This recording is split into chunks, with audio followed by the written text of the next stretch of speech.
Hello everyone. आज के दिन निफ्टी और बैंक निफ्टी दोनों ही नेगेटिव क्लोज हुए हैं और इन दोनों के दोनों इंडेक्सेस को सबसे ज्यादा ड्रैग जो किया है वो है एचडीएफसी एंड एचडीएफसी ग्रुप।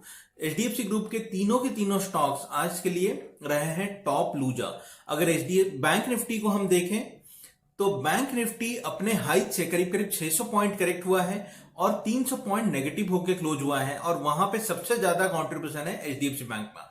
अगर आज के लिए आईसीआईसीआई बैंक, एसबीआई और एयू बैंक पॉजिटिव ना होते तो डेफिनेटली अपना सपोर्ट लेवल तोड़ के आज बैंक निफ्टी क्लोज होता। वहीं पे अगर निफ्टी की बात की जाए तो निफ्टी अपना जो साइकोलॉजिकल सपोर्ट था 17,000 उसके नीचे ही क्लोज हुआ है और जो बेस है अभी के लिए निफ्टी का वो है 16,800। क्योंकि अगर आप देखें पिछले महीने मार्केट 16,800 को एक बेस बना के फिर 17,500 को अचीव करने की कोशिश किया था, तो अभी के लिए भी 16,800 एक इंपॉर्टेंट बेस रहेगा निफ्टी के लिए। अगर कोई भी टाइम पे 16,800 ब्रीच होता है और वहां पे निफ्टी होल्ड करता है या क्लोजिंग बेसिस पे 16,800 ब्रीच होता है then definitely Nifty is going to 16,500 और फर्दर 16,200 भी मार्केट में पॉसिबल है। अगर हम सेक्टोरली बात करें तो सेक्टोरली आज सारे के सारे इंडेक्सेस नेगेटिव क्लोज हुए हैं और सबसे ज्यादा बिकवाली देखने को मिला है आईटी सेक्टर में।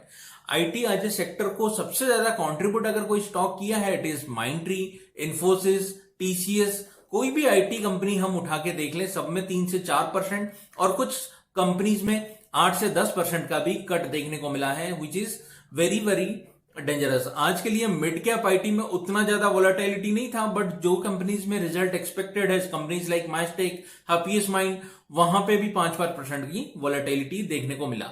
अगर हम आज के लिए ग्लोबल क्लूज देखें तो ग्लोबल क्लूज वहीं पे है। यूएस मार्केट का फ्यूचर में उतना ज्यादा फॉल नहीं है, it is still somewhere around 0.40% negative, but फिर भी इंडियन मार्केट में 2% का कट बहुत ही ज्यादा होता है इस मार्केट में। और मार्केट में इस वोलेटिलिटी का रीजन क्या है? मेजरली एफआईज को लगता है कि अगर इंटरेस्ट रेट हाइक होगा and Fed is going to increase the interest rate at a very high pace then उनको अपने लिक्विडिटी के लिए कंसर्न हो सकता है, इसलिए वो अपने पैसा निकाल के अपने पास रखना चाहते हैं। आज के लिए भी आप देख सकते हैं कि एफआई सेलिंग काफी हेवी आएगा which should be on excess of 4 से 5,000 करोड़ का आसपास आ सकता है। तो ऐसे माहौल में आपको आपके इन्वेस्टमेंट के लिए क्या करना चाहिए? So it is a time जहां पे आपको आपके पोर्टफोलियो को एवरेज करना चाहिए और वो स्टॉक्स में इन्वेस्ट करना चाहिए जो शॉर्ट टर्म मतलब 1 से 2 साल में बहुत ही जल्दी रिकवर कर सकते हैं। क्योंकि एनीवे गवर्नमेंट का जो प्लान है on spending on real estate, infra, ये सारे के सारे इंटैक्ट है और उसमें कोई भी चेंजेस नहीं होगा। Only thing which is going to change is interest rate hike. अब इंटरेस्ट रेट हाइक का मेन रीजन क्या है? आप देखें लोगों का इनकम इज ऑल्सो इंक्रीजिंग।